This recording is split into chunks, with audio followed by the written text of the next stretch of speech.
Hello everyone, কেমন আছো সবাই? আজকের দিনটা একটু অন্যরকম ছিল।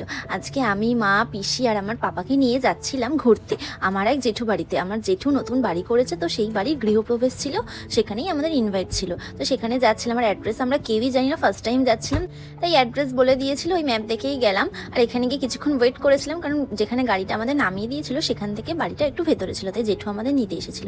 আর শহরের কোলাহল পরিবেশ থেকে বেরিয়ে যখন এই গ্রামের সবুজ পরিবেশে আসি, মনটা বেশ ভালোই হয়ে যায়। চারিদিকে সবুজ আর সবুজ। আর এই যে আমি যেখানেই যাই না কেন, ওরা ঠিক চলেই আসে কোথাও না কোথাও থেকে। ওরা গন্ধ চেনে, তাই আমাকে যেই দেখেছে অমনি দৌড়াতে দৌড়াতে তিনজন মিলে চলে এসেছে। আর আজকে যেরকম গরম ছিল সেরকম রোদ্দুরও ছিল বাইরে। আর আমাদের আসতে অনেকটা লেটও হয়ে গেছিলো। আর এখানে এসে দেখি এখনো পুজো হচ্ছিল, যজ্ঞ সবই শুরু হয়েছিল। আচ্ছা, গরম ছিল বাইরে, তাই গরমে এসে ঠান্ডা ঠান্ডা কোল্ড ড্রিঙ্কসটা পেয়ে মনটা বেশ ভালোই হয়ে গেছিলো। তাই বসে বসে কোল্ড ড্রিঙ্কস খাচ্ছিলাম। আর এই যে এই পুতুলটা কালকে আমার দিদি মেলায় গেছিলো, সেই মেলা থেকে পাপার জন্য নিয়ে এসেছে, তো ওকে সেটাই দিচ্ছিল। তারপরে দিদি ওকে ধরলো আর আমরা এসেছিলাম খেতে, তাই আমিও সেই সুযোগে খেয়ে নিলাম। আর পাপা তো এত লোকজন দেখে বেশ ভালোই আছে, চুপ করে রয়েছে, ওর ভালোই লাগছিল, মজাতেই ছিল।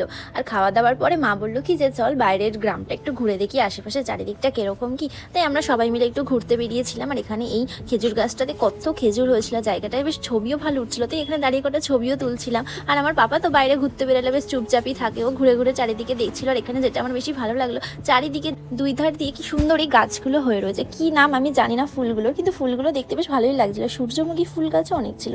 তারপরে ঘোরাঘুরি করার পরে এবার বাড়ি যাওয়ার পালা, কারণ এখান থেকে না সন্ধে হয়ে গেলে গাড়ি পাওয়া যায় না, তাই বিকালে বেরিয়ে পড়লাম গাড়ি বুক করে। আর পাপা যেহেতু যে সারাদিন ঘুমায়নি, ওর ঘুমও পাচ্ছিল গাড়ির মধ্যেও, একটু পরে ঘুমিয়েও পড়বে, চোখ ছোট হয়ে আসছিল। আর এই বিকালবেলার সূর্যটা যখন অস্ত যায়, সেই টাইমের আগে সূর্যটা কত সুন্দর লাগছিল দেখতে।